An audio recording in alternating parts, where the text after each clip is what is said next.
प्रणाम सभी को और बहुत बहुत स्वागत है आध्यात्मिक ज्ञान चर्चा सत्संग में। हमारा आज का जो विषय है, यदि ब्रह्म ही एकमात्र सत्य, पूर्ण शुद्ध सर्वज्ञ, तो अज्ञान का उदय कैसे हुआ? अविद्या अर्थात अज्ञान का उदय कैसे हुआ? यदि ब्रह्म से अविद्या उत्पन्न हुई तो ब्रह्म अपूर्ण हो जाता है। जैसे कहते हैं कि ब्रह्म से कुछ उत्पन्न हुआ तो वहां वो अपूर्णता से दिखाई देती है। यदि ब्रह्म के अतिरिक्त किसी अन्य स्रोत से उत्पन्न हुई तो अद्वैत का सिद्धांत ही खंडित हो जाता है। क्या यह तर्क चक्र अद्वैत दर्शन की मूलभूत समस्या नहीं है? जैसे कहते हैं ना कि ये ये सारा का सारा सृष्टि, ये सारा का सारा संसार, जो कुछ भी रचित था, उसी ब्रह्मांड में ही अज्ञान आया और उस अज्ञान से ये सारी की सारी शास्त्रीय भाषा है कि ये अविद्या जो है वो ब्रह्मांड में ही आई और वहां से ही उस अविद्या रूप से ये सारा का सारा संसार प्रकट हुआ।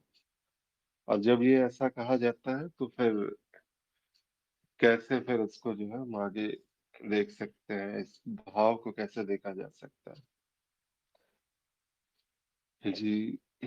कोई साधक कुछ कहना चाहते हैं? मधु जी कुछ कहना चाहती हैं इस पे, या अभी थोड़ी देर बाद?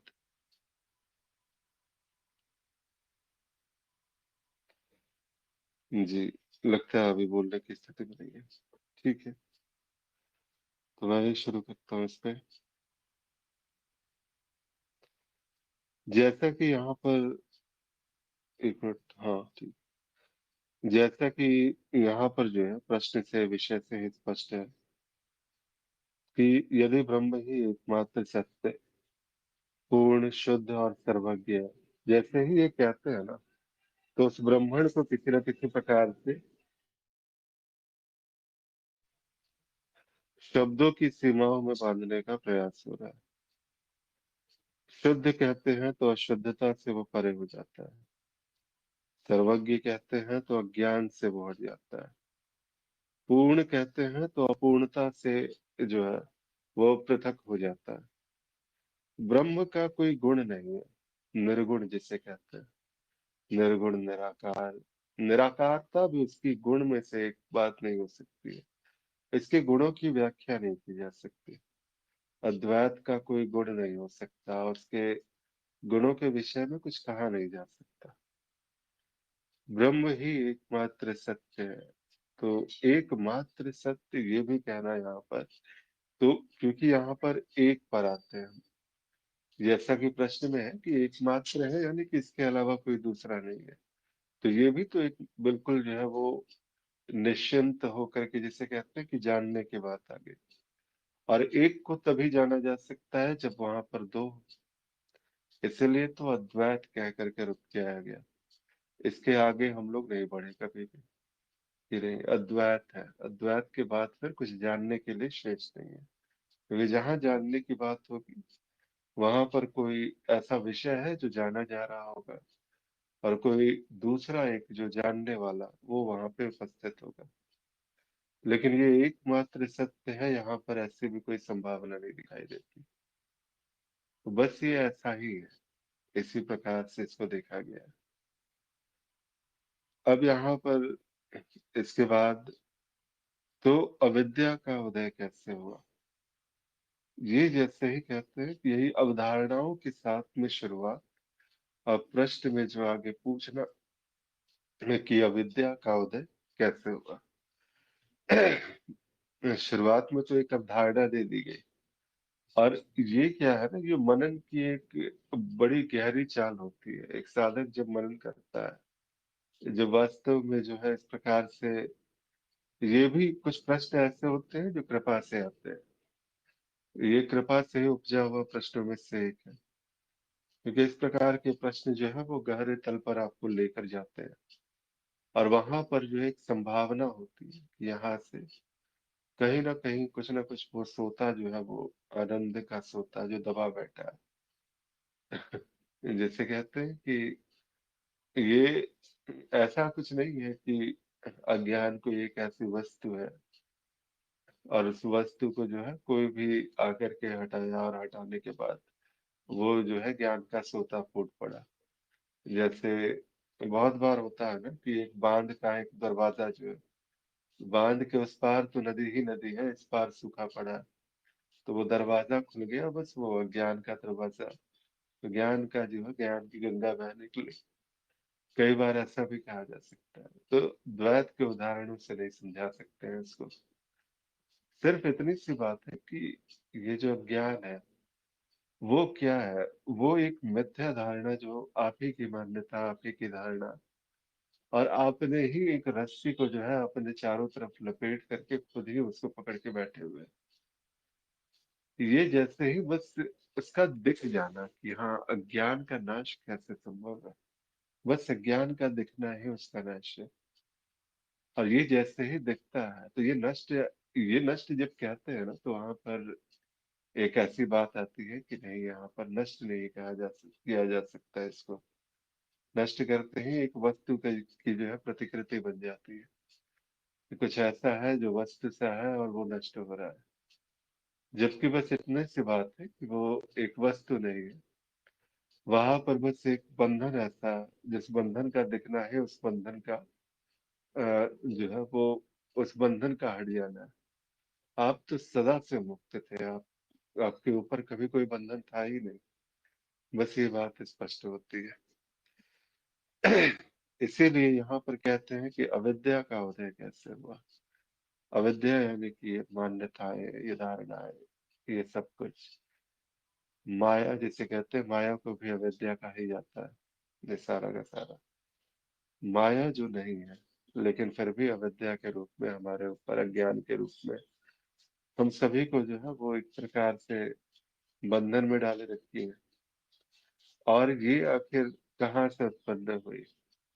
तो जैसे ही इसका स्रोत जो है, अगर एक सामान्य तरीके से हमने गुरुदेव के भी मुख से जाना हुआ है और एक सामान्य तरीके से भी हम देखें, ये सारा का सारा जगत का अज्ञान है। जो भी इसे जान रहा है, जो भी कहता है कि मैंने इस अज्ञान को जाना है, तो ये जानना समझना सब कुछ जो है वो खुद जो है जो अज्ञान से निर्मित है, जो खुद माया का उत्पाद है।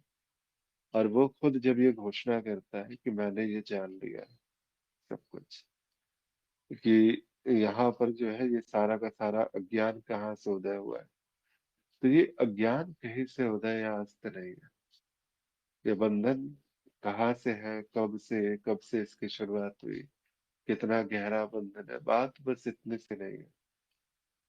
ये बस इतनी सी बात है कि उस बंधन का दिख जाना। ये अज्ञान का ना कोई आरंभ है और ना कोई अंत है, अंतहीन है ये अज्ञान। या ज्ञान जो है बहुत छोटी सी बात हो सकती है, लेकिन अज्ञान जो है वो अनंत है, वो अनंत संभावनाओं में कुछ भी हो सकती है। इसकी शुरुआत कहाँ से हुई, तो ये बिल्कुल जाना नहीं जा सकता। अगर जाना जाएगा कि इसकी शुरुआत कहाँ से हुई, तो उसको जानने वाला भी स्वयं अज्ञान ही होगा। अज्ञान ही अज्ञान को जान रहा है वहां पे। और वहां पर फिर जो है कहीं ना कहीं अज्ञान तो बच ही जाएगा किसी न किसी प्रकार से। जैसे ही वो जानने वाला जो है वहां पे प्रकट होकर वो कहेगा कि मैंने जाना है कि यहाँ से वो जो अज्ञानता की शुरुआत हुई है। दूसरी बात यहाँ पर इतने से आती है कि जब ये कहते हैं कि ये सारा का सारा ये वही बात है कि प्रश्न में शुरुआत में एक अवधारणा, और उस अवधारणा को पुष्ट करने के लिए एक और प्रश्न जो है, और वहां पर से ये फिर जो है ये मनन ऐसे ही होता है। इस प्रकार से ही जाना जाता है। तो गहरे उतर के ढूंढिए कि इस अज्ञानता का आरंभ कहाँ से हुआ। क्या आपके जन्म के साथ इसका आरंभ हुआ है, तो जन्म से लेकर के अभी तक जो है वहां से उसको देखा जा सकता है। क्या आपके जन्म से पहले ये अज्ञानता नहीं थी, तो फिर इसमें गहरे उतरा जा सकता है। इसके बाद फिर जो है जैसे कहते हैं कि जीवन काल में भी जो अवस्थाएं हैं, क्या अवस्थाओं के बीच में जो है ये अज्ञान की अवस्था, कौन कौन सी अवस्था है अज्ञान की अवस्थाओं में से। जागृत सुषुप्ति स्वप्न, तो ये सारा का सारा मनन जो है वो गहरा कराता है। उसमें एक साधक को खुद ही उतरना चाहिए। अगर यहाँ पर से अगर कोई सूचना दी जाती है तो उसको सूचना की तरह से ही देखा जा सकता है। यहाँ पर किसी प्रकार के उत्तर बताने का प्रयास नहीं है, आपको एक निष्कर्ष तक ले जाने का प्रयास नहीं है। एक जो गहरा मनन यहाँ पर संभव हो सकता है कि एक बार अगर हम प्रयास करें उस गहरे मनन की ओर जाने का, जहां पर है जैसे भी है, अभी भी अगर ये आवाज अगर पहुंचती है तो एक बार अपने भीतर झांकने का प्रयास कीजिए, इस प्रश्न के उत्तर को कि ये अज्ञान का आरंभ कहाँ से। हर बार जब उत्तर मिलेगा तो बड़ा विचित्र कर देगा, मतलब आपको खुद को जो है वो परेशान सा कर देगा। इस अज्ञान का उदय कभी ऐसा लगता है कि जिस समय इस मनुष्य शरीर यंत्र ने जब इस धरा पे किलकारी मारी होगी, वहां न ज्ञान है न ज्ञान है ये कहा जाता है। उस बच्चे में क्या ज्ञान क्या ज्ञान, सारा का सारा संसार एक आकृति की भांति, और कुछ अटपटा सा जो है, अटपटे से लोग, अटपटी सी वाणी, और कुछ बड़ा ही जो है विस्मृत करने वाला, तो वो तो विस्मय बोध में ही रहता है उस वक्त। ये सारा का सारा संसार मुझे जो है विस्मृत सा कर दे रहा है। और वहां से आपकी एक यात्रा की शुरुआत हुई, वहां से धीरे धीरे आप में परिचय कराया गया, ये है माता पिता संसार। और संसार देखो कितना सुंदर सा है, कितना व्यापक सा है। और वहां पर जो है अलग अलग परिभाषाएं डालनी शुरू हो गई कि ये वृक्ष है, ये दीवारें हैं, ये घर है, और धीरे धीरे ये मेरा घर है, ये तुम्हारा घर है। तो यहीं से तो शुरुआत होती है ज्ञानता की। लेकिन बस क्या यहीं से शुरुआत हुई, अगर उसमें और थोड़ा जो है गहरा उतरते हैं, कहते हैं ना गुरुजन की अनंत जन्मों की यात्रा रही होगी, तब जाकर के ये ज्ञान की संभावना आप में आई है। तो जो अनंत जन्मों की यात्रा के बाद में एक स्थिति ऐसी बनी कि अब यहाँ पर इस अज्ञान को जानने का जो है एक सौभाग्य मिला, अज्ञानता को। तो फिर ये जो जन्मों तक जो यात्राएं रही वो क्या ज्ञान में रही थी?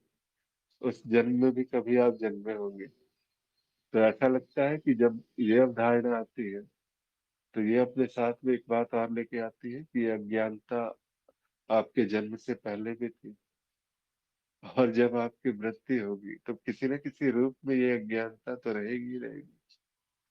लेकिन जैसा कि ओशो से भी कहा गया था, ओशो से पूछा गया था कि आपकी मृत्यु के बाद आपके आश्रम का, आपके संसार का क्या होगा? जितने सारे शिष्य हैं जो आपके ऊपर आश्रित से बैठे पड़े हैं कि मेरे गुरुदेव मेरा कल्याण कर देंगे, उनका क्या होगा? उन्होंने सीधा यही कहा कि मेरे जन्म से पहले भी जो है, कहा था ये ओशो जो है, कि जब तक ये व्यक्ति यहाँ पर नहीं है, व्यक्ति के होने से ये सारा का सारा संसार है। जिस समय ये व्यक्ति नहीं रहेगा उस समय तुम्हें लगता है कि मैं नहीं रहूंगा, लेकिन मुझे ये लगता है कि मेरे लिए तुम नहीं रहोगे। और यहीं पर वो बात समाप्त हो जाती है। जब मेरे लिए तुम रहे ही नहीं तो मुझे क्या फिक्र कि तुम्हारा क्या होगा नहीं होगा। ज्ञानी जो है, जिसे कहते हैं कि एक बार जहाँ ज्ञान का नाश हुआ, और ये सबसे बड़ी कृपा भी है, ये जिसे कहते हैं ना अज्ञान अंतहीन है। तो ये वास्तव में अंतहीन हो सकता है, ये अज्ञान की संभावना। माया की कृपा है कि वो स्मृतियां जो है वो विस्मृत से कर देती है। वो अनंत जन्मों की यादें अभी इसी वक्त हमारे सामने में नहीं आ गई।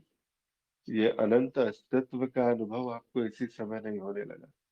इंद्रियां इसे सीमित कर रही है, और सीमाओं में बंद करके हम एक सीमित अनुभव के दायरे में एक जीवन यापन सा कर रहे हैं। और इसीलिए कहते हैं कि अनंत जो है योनियों में अगर कोई योनि ऐसी है जो श्रेष्ठतम कही गई है, तो वो है दुर्लभो मानुषो देव, हमारा ये मनो शरीर यंत्र।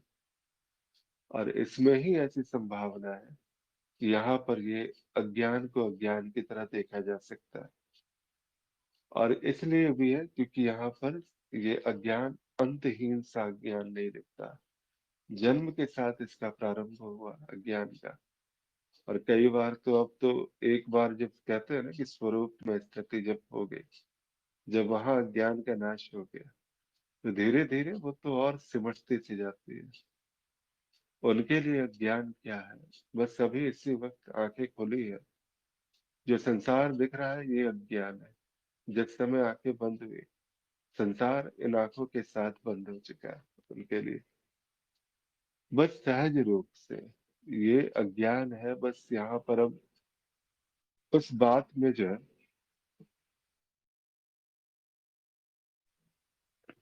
किसी अलग प्रकार से इसको जानने की आवश्यकता अब नहीं है। सहजता से इसको देखा जा रहा है कि एक प्रवाह के साथ में अज्ञान भी उसी प्रवाह के साथ में बह रहा है।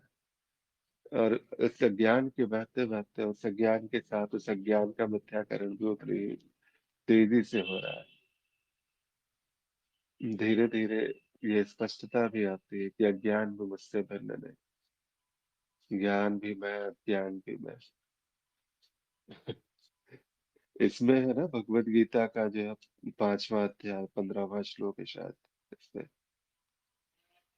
कि सर्वव्यापी परमात्मा न किसी के पाप और ना ही पुण्य को ग्रहण करते हैं, और ना ही वो किसी ज्ञान और अज्ञान से ढका हुआ है। यहाँ पर जीव जो है बस इसी विद्या और अविद्या के भ्रम जाल में पड़े हुए हैं। और उसी से वो ये सारा का सारा जगत जो है वो मोहित हुआ जा रहा है। तो एक काव्यात्मक तरीके से उसको बताने का प्रयास किया गया है। वास्तव में यहाँ पर क्या है, ज्ञान और अज्ञान ये सारा का सारा एक मिथ्या में मिथ्या का खेल है। कि कुछ को जो है हमने अज्ञान कह दिया और कुछ को जो है हमने ज्ञान कह दिया है यहाँ पे। ज्ञान जैसी जो बात होती है, दोनों ही चीजें जो है, अगर ज्ञान कोई परिभाषा है, कोई शब्द है, कोई मतलब कह सकते हैं कि मेरे पास कुछ है ऐसा जिसको मैंने संचित सा किया हुआ, तो वो ज्ञान अभी भी किसी प्रकार से एक अज्ञान का ही रूप है।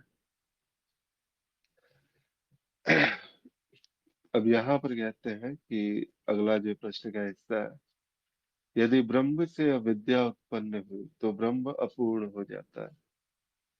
वास्तव में अगर किसी से कुछ भी उत्पन्न हो रहा है, तो उसे उत्पन्न करने की आवश्यकता क्यों पड़ रही है यहाँ पे? ब्रह्म से अविद्या उत्पन्न नहीं हुई। ये अविद्या जो है जैसे एक संभावना है, अनंत संभावना। शून्य में अनंत संभावना जिसे कहते हैं, तो उस अनंत संभावना में एक संभावना अविद्या यानी कि अज्ञान की भी है वहां पे। तो बस एक संभावना वहां पर है, वो बस है, वैसे ही है। कि ना किसी से उत्पन्न हुई है, ना ही किसी में वो विलीन हो रही है।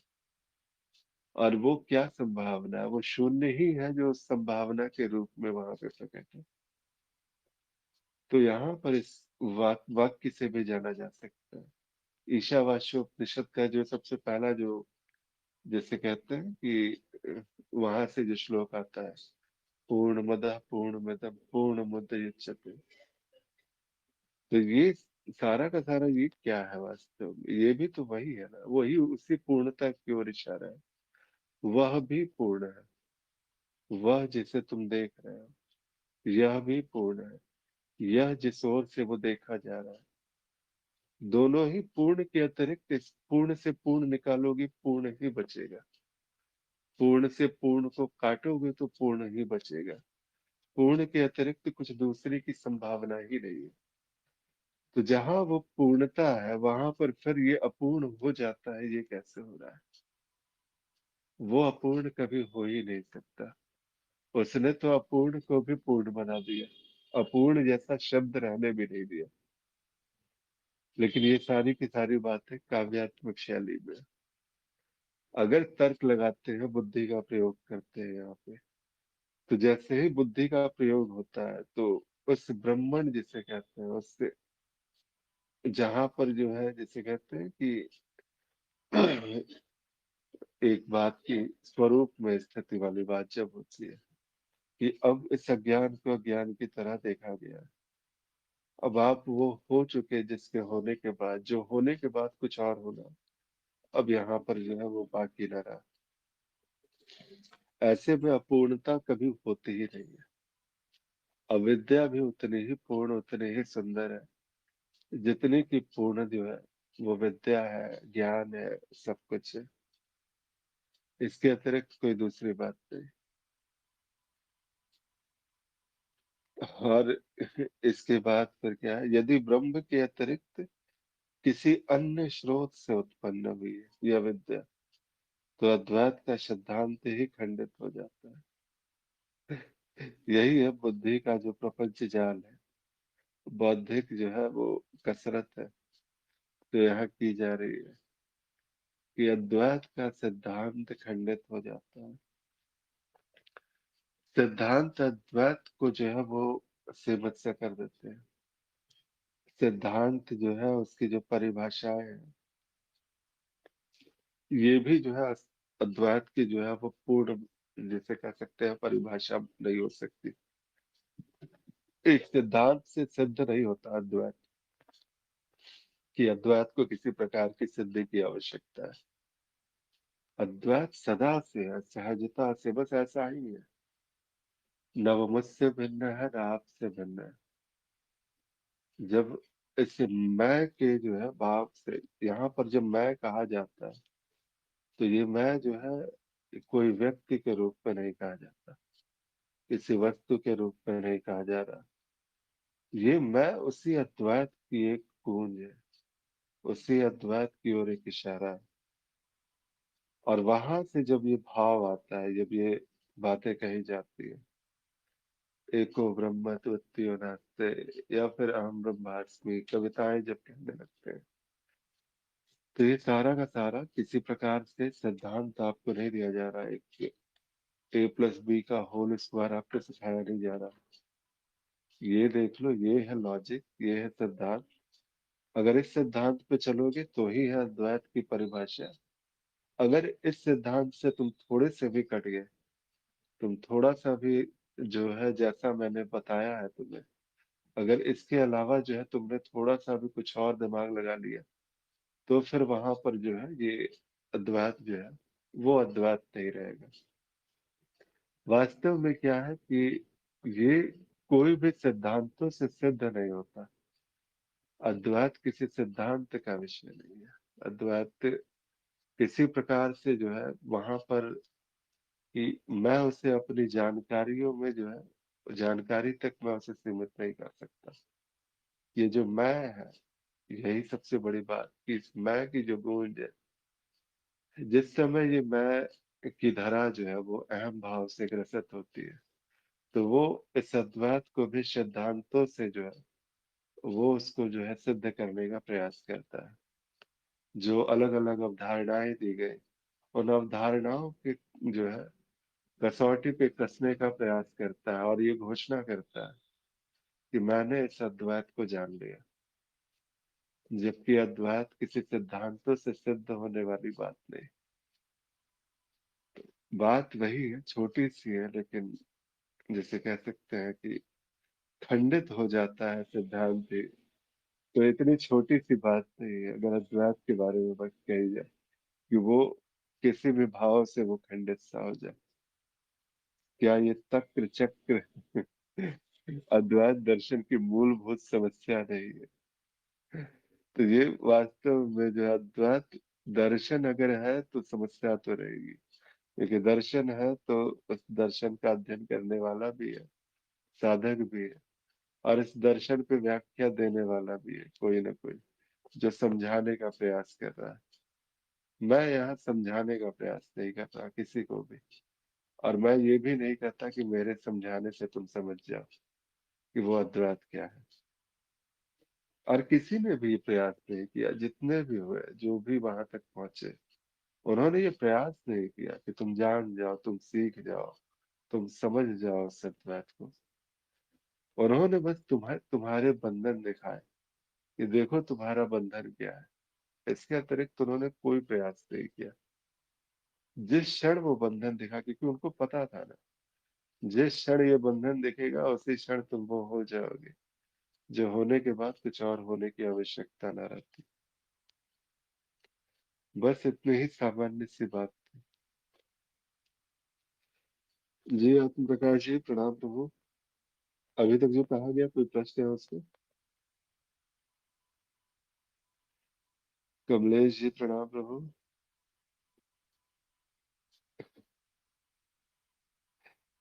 जी, अभी तक जो कहा गया उसमें कोई प्रश्न, कोई भाव, कुछ कहना है? प्रणाम गुरुदेव को, प्रणाम गुरु क्षेत्र को, प्रणाम पार्षद जी। अभी तो आपने पूरी क्लियर कर ही दिया है जो है। अब देखो, अपना अपना मनन है। अगर कोई उस गहराई तक नहीं पहुंच पाता तो उसको श्रवण करने में ही भलाई है।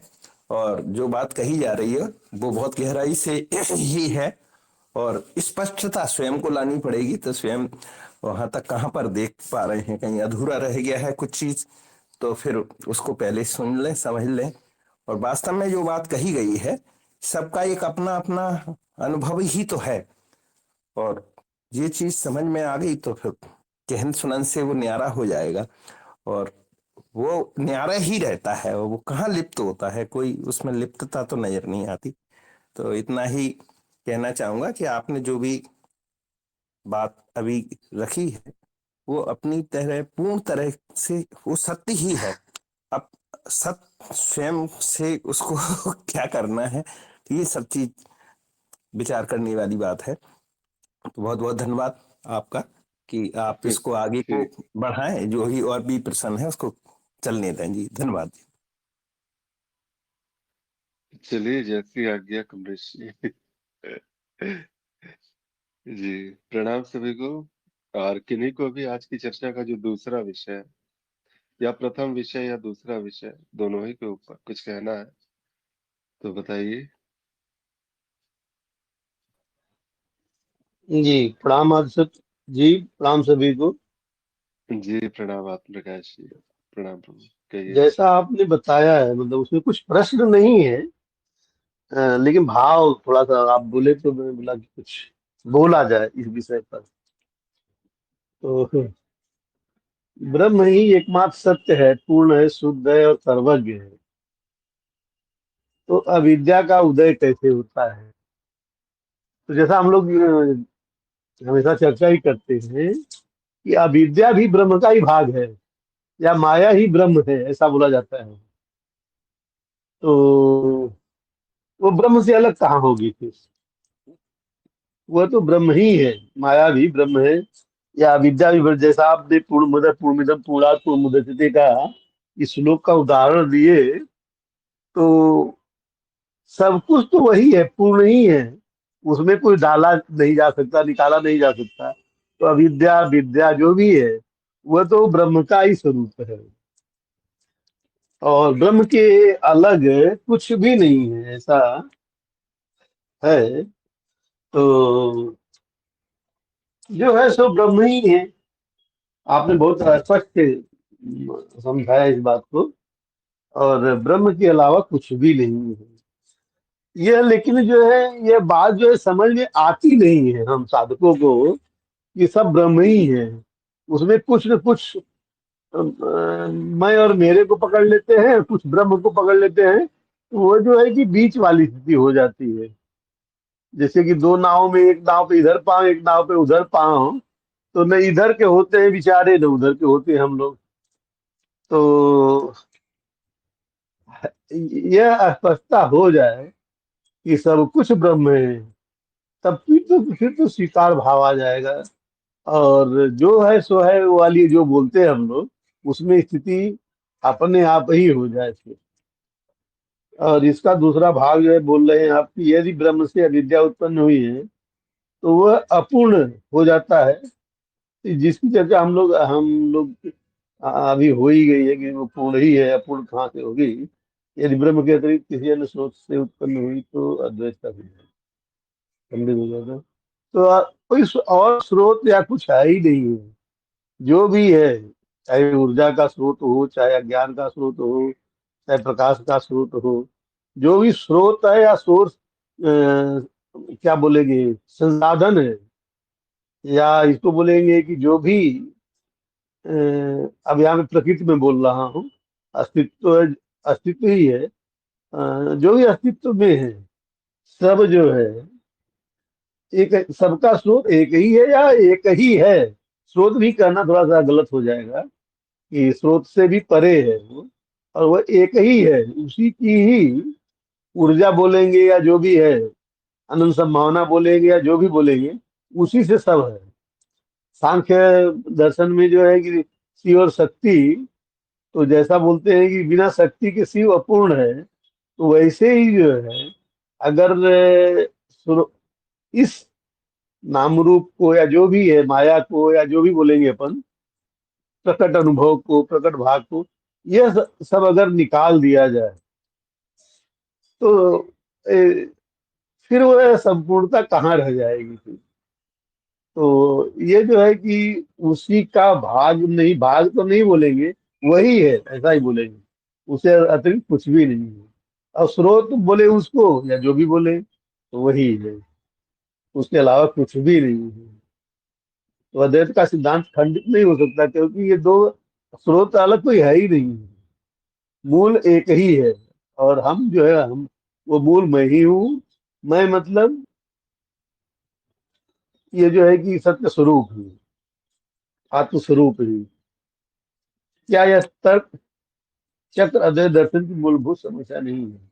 नहीं, ये अद्वैत दर्शन की मूलभूत समस्या नहीं है, ये तर्क तर्क चक्र। कोई मूल ये जो है, जिसे कि अद्वैत दर्शन का मूल है कि बस एक ही है, एक भी नहीं बोलते, दो नहीं है। तो दो नहीं है तो अद्वैत ही है, और अद्वैत ही, अब जिसको हम अद्वैत बोल रहे हैं, वो जो है कि अपना ही स्वरूप है, अपना ही, अब स्वरूप के अलावा कुछ है ही नहीं है। तब जो है कि अद्वैत का दर्शन जो है, मूलभूत समस्या नहीं रह जाती है फिर। जी आज से जी आप हंस रहे हैं, नहीं कुछ बात गड़बड़ हो रही है, हैं? नहीं, ठीक है। देखिए, भाव है, जी। जब भी कहते हैं ना यहाँ पर इस प्रकार से, अद्वैत में जब भी कुछ भी बात आती है, तो यहाँ पर जो है, कई बार ऐसा होता है कि आप कहते कैसे हैं। कितनी ही बार जो है अलग अलग गुरुजनों से ये प्रश्न किया गया कि अद्वैत बस कह करके जो है, अद्वैत कह के चुप क्यों नहीं हो गया, मौन क्यों नहीं हो जाते। वहां पे अगर कुछ भी कहा जा रहा है तो बोलने वाला तो प्रकट हो रहा है ना, और वो बोल रहा है। लेकिन बात ये है कि बोलने वाला अगर बोल रहा है, बोलता हुआ दिख रहा है, ये बस, ये जितने भी बातें हो रही है यहाँ पर, ये बस ऐसा है कि सामने वाले को लग रहा है कि कुछ कहा जा रहा है, कुछ समझाने का प्रयास किया जा रहा है, कुछ सिद्धांत दिए जा रहे हैं, कुछ बताया जा रहा है।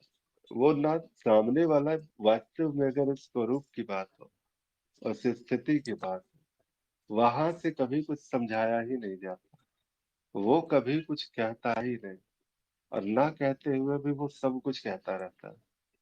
ये बड़ा यहाँ पर जो है ना, इस प्रकार की सत्संग चर्चाएं सब कुछ हो जाती है, सारा का सारा प्रपंच खड़ा हो जाता है, सब कुछ हो जाता है। लेकिन वास्तव में क्या कभी एक क्षण के बाद जो चीज है, जैसे कहते हैं सत्संग यहाँ पर जब समाप्त होगा, जब यहाँ पर सब लोग जो है, अब जिस समय ये यूट्यूब की वीडियोस वगैरह यहाँ पे बनाए जाते हैं, उस समय क्या ये चर्चा हुई थी? कुछ भी नहीं, इस बात का भी नहीं है।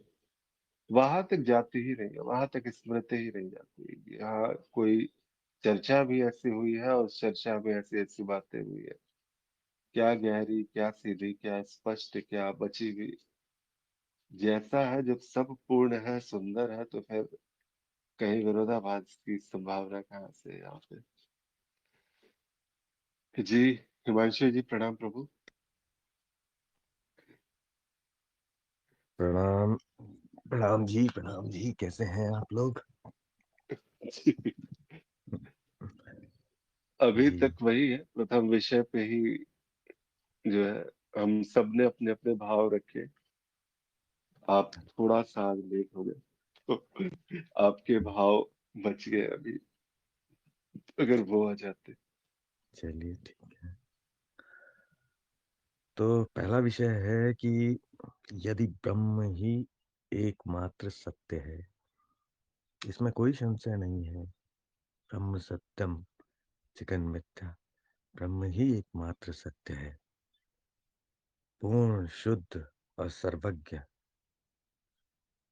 तो अविद्या का उदय कैसे हुआ? अविद्या अविद्या क्या है? अविद्या है क्या? अविद्या ये शब्द आपको गीता में मिलेगा, योग मार्ग में मिलेगा। हम कहते हैं अज्ञान। अज्ञान अज्ञान का उदय कैसे हुआ? तो ज्ञान और अज्ञान भी परिभाषित है।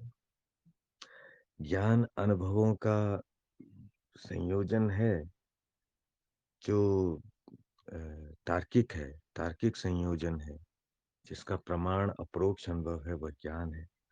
जो बिना अप्रोक्ष अनुभव के अवधारणा स्वरूप है, वो अज्ञान है। तो कहना है कि उदय कैसे हुआ? क्यों नहीं उदय होगा?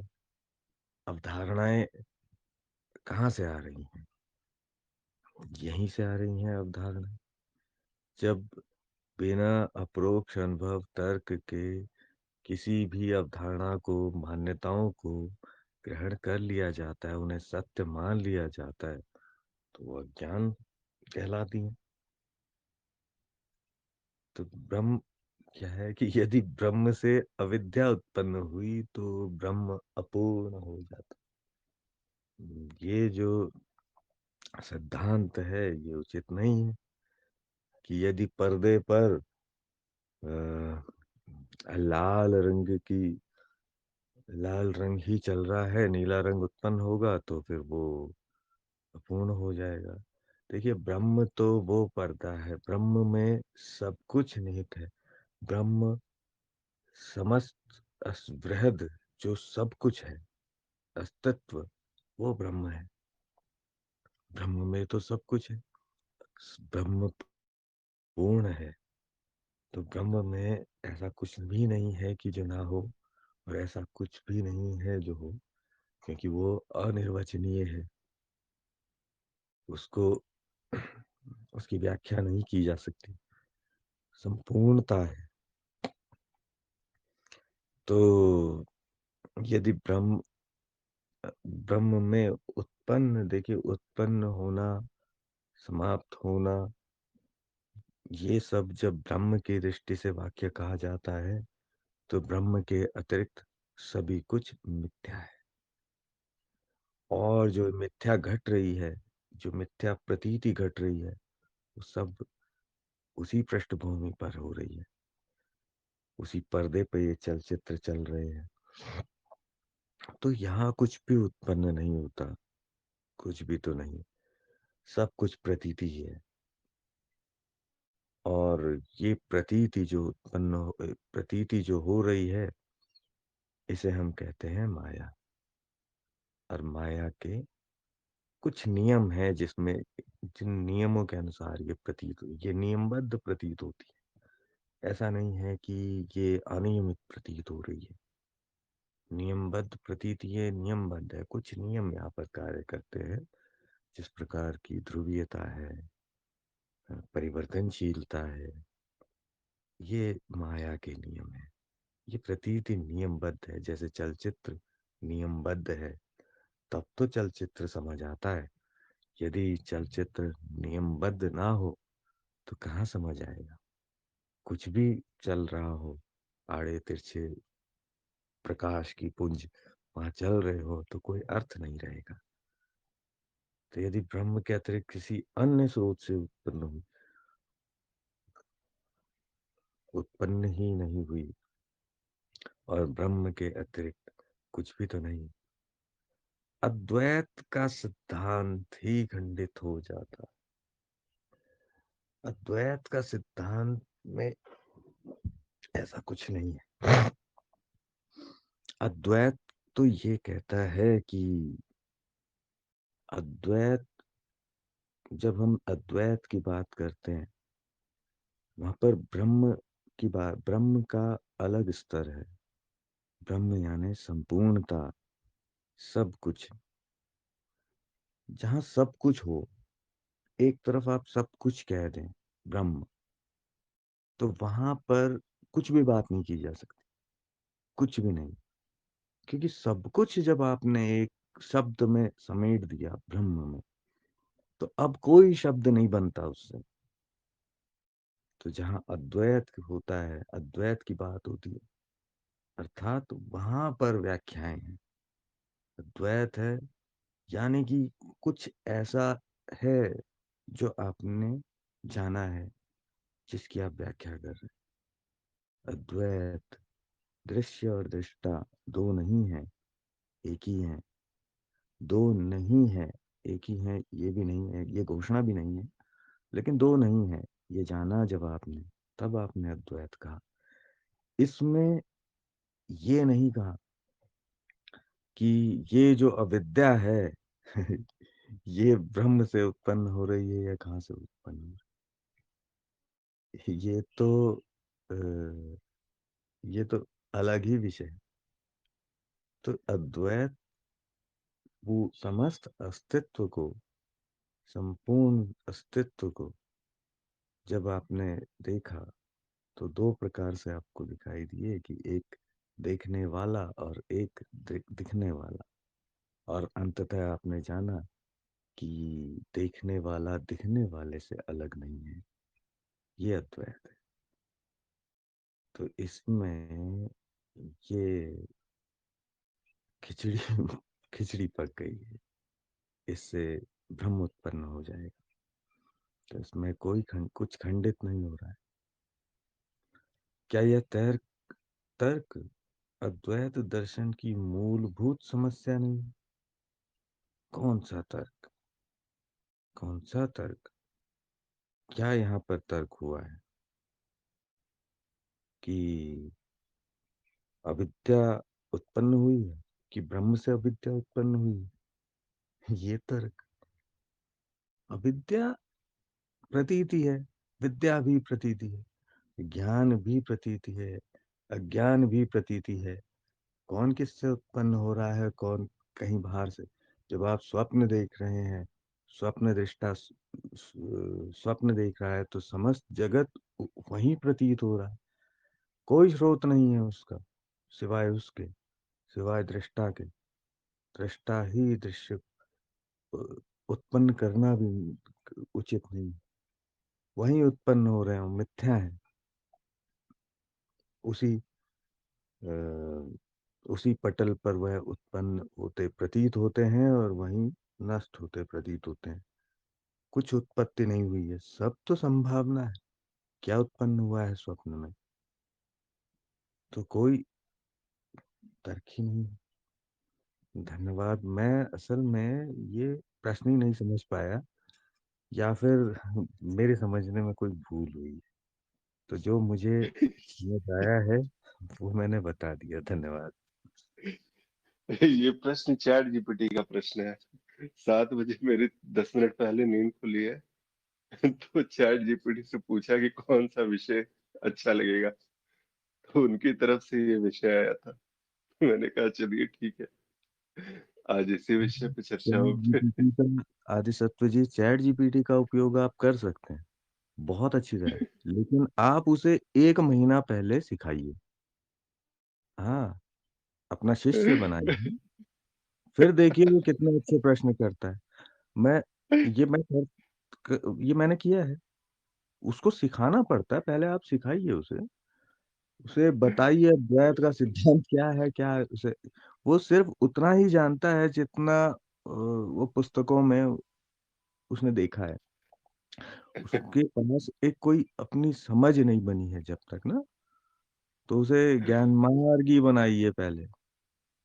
उसे ज्ञान मार्गी बनाना आवश्यक है, और उसे नाम दीजिए बकायदा, अपना शिष्य बनाइए उसे। फिर देखिए कि वो कितने सटीक उत्तर भी देगा और प्रश्न भी करेगा। जी। चलिए, अच्छी बात है। ध्यान रखा जाएगा इस बात का भी। जी, जैसा कि आज का विषय था और वो भी काफी अच्छे से स्पष्ट हुआ। जी मधु जी, कुछ कह सकेंगे आप? ये जी। सब हो ही चुका है पूरे अच्छे से। हिमांशु जी ने भी बहुत अच्छे से बता दिया है और आपने भी बहुत अच्छे से। बस वही है कि एकमात्र ब्रह्म ही एकमात्र सत्य है, इसमें तो कोई दो राय ही नहीं है। पूर्ण है, शुद्ध है, सर्वज्ञ है। तो जो दिखाई दे रहा है हमें, अविद्या हमें दिखाई दे रही है जो ब्रह्म से ही निकली है, तो वो प्रतीति ही है बिल्कुल। तो उसमें कोई उत्पन्न तो वो हुई नहीं है, वो ब्रह्म के साथ ही है, ब्रह्म के अंदर ही है, ब्रह्म के ऊपर ही से उसका दिख रहा है सब कुछ। तो उत्पन्न, जो चीज उत्पन्न होगी वो नष्ट होगी, लेकिन ये माया कभी उत्पन्न हुई नहीं है, इसलिए नष्ट भी नहीं होती है, चलती ही रहती है। तो फिर इसलिए हम इसे ये नहीं कह सकते कि ये ब्रह्म अपूर्ण है, क्योंकि ब्रह्म अपूर्ण नहीं है। ब्रह्म में ही सब कुछ है और विद्या भी उसी में ही है, विद्या भी उसी में ही है, ज्ञान अज्ञान सब कुछ ब्रह्म में ही चल रहा है। ये हम देखते हैं कि क्या अच्छा है, क्या बुरा है, क्या ज्ञान है, क्या अज्ञान है। तो जब उसको अलग करके जब हम देखने लगते हैं तो हमें ये सब चीजें अलग दिखाई देने लग जाती हैं कि तो फिर ये तर्क भी शुरू हो जाते हैं और फिर हम कहेंगे कि अद्वैत का सिद्धांत भी खंडित हो रहा है। तो ऐसा कुछ भी नहीं हो रहा है, क्योंकि एक ब्रह्म ही है जिससे सब कुछ अ, उसमें प्रतीत हो रहा है, बस कुछ है ही नहीं कि कुछ उसमें से। तो अद्वैत का सिद्धांत तो उन्होंने सही बोला है कि जो ब्रह्म की बात अलग है, अद्वैत की बात अलग है। तो वो अद्वैत भी माया में ही है, सब हम बोलते हैं कि ये अद्वैत है, ये द्वैत है। माया में तो द्वैत है ही है। जब हम ये देख लेते हैं कि सब ब्रह्म ही है, तो वो फिर वहाँ अद्वैत कह दिया जाता है। तो इसलिए यही एक, तो कोई ऐसा तर्क जो ये कहते हैं कि तर्क चक्कर से अद्वैत दर्शन की मूलभूत समस्या नहीं है क्या ये? तो माया में तो सारा तर्क भी चलता है, तर्क से ही सब चीजें हो रही हैं, द्वैत अद्वैत सब उसी में ही है। तो लेकिन जिसने ये समझ लिया कि सब एक ही है, कि ब्रह्म है और ब्रह्म से ही सब चीजें की उत्पत्ति, जो सब चीजें मतलब दिखाई दे रही हैं बस। क्यों? क्योंकि वो एक पर्दे पर्दे पे तो सब चीजें, जो पर्दा साफ होगा उसी पे ही तो हमें सब दिखाई देगा। अब उसे हम अविद्या बोले, कुछ भी बोले, तो है वो ब्रह्म का ही रूप है, ब्रह्म से ही सब निकला हुआ है, बस प्रतीति हो रही है, उत्पन्न कुछ होता नहीं है। तो इसलिए ब्रह्म जो है पूर्ण है, सब कुछ उसी में ही है। इतना ही। जी। जी मधु जी, बहुत सुंदर। और किन्हीं साधक को एक भाव कुछ भी रखने हो या फिर अभी तक जो कहा गया, इस पर अगर कोई प्रश्न हो किसी से भी, किसी के भी, तो वो अवश्य कीजिए।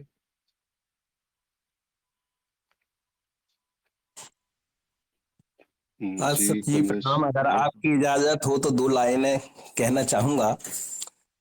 और वो जी कविता कहिए कहिए। माध्यम से है, कबीर साहब की है कि ज्ञान मार्ग में क्या वो अपने आप को, उन्होंने एक शब्द कहा था जो अभी हम चल रहे हैं इस बात में, कि हम ही अलख अला हैं, कुतुब गौस और पीर, गरीब दास धानिक धनी, हमारा नाम कबीर। तो ये हम, हमारे ही अंदर माया और ब्रह्म जी दोनों जो खेल रहे हैं।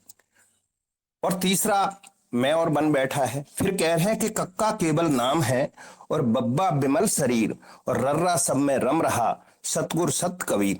तो वो कबीर साहब पर कही गई, कहने का मतलब ये है कि ये जो सब कुछ चीजें उठ रही हैं, घट रही हैं, बन रही हैं, जो कुछ भी देखा जा रहा है, अगर हमारे जैसा जो प्लेटफॉर्म नहीं है, मैं नहीं हूं, अब वो मैं किस, चाहे वो माया में आप झांक कर करके देख लो और फिर मैं को दूसरे रूप में देख लो, सब कुछ मेरे ही अंदर है। जो कुछ भी है वो मेरे से, मुझसे बाहर नहीं है। चाहे माया को स्वयं पर घटा कर करके देख लो, आप नेति नेति करेंगे तो आप स्वयं में ही घट रहे हैं।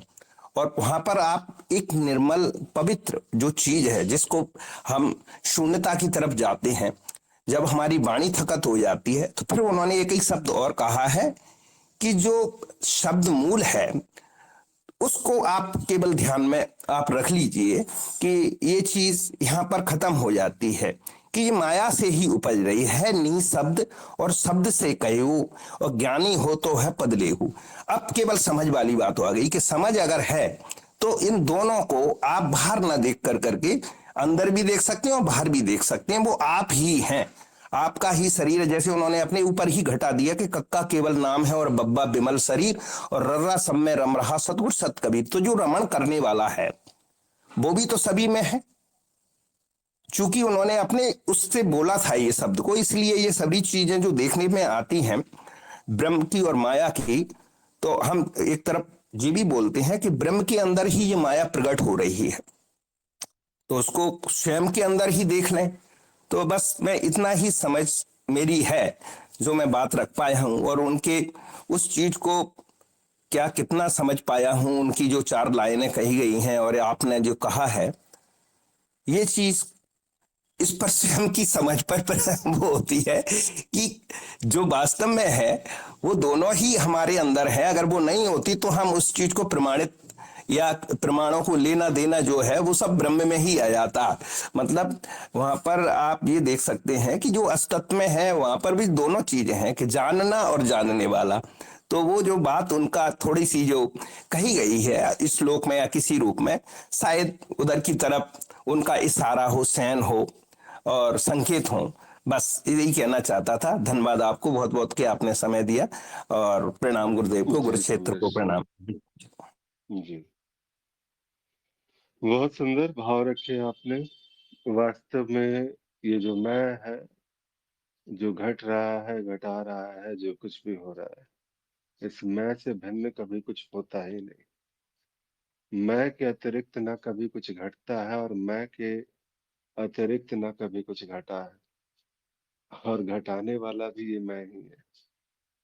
बात बस इतनी सी है कि मौन है, पूर्णता है, आनंद है, प्रेम है। मैं जो है वही है, और इस मैं की ही व्यापकता जो है वो अनंत खेलों के रूप में दिखाई देती है। लेकिन ये देखने वाला भी, ये भी मैं से भिन्न नहीं। ये घटने वाला भी मैं से भिन्न नहीं, ये जानने वाला मैं से भिन्न नहीं, ये जानकारियां मैं से भिन्न नहीं। सब कुछ मैं ही तो हूँ।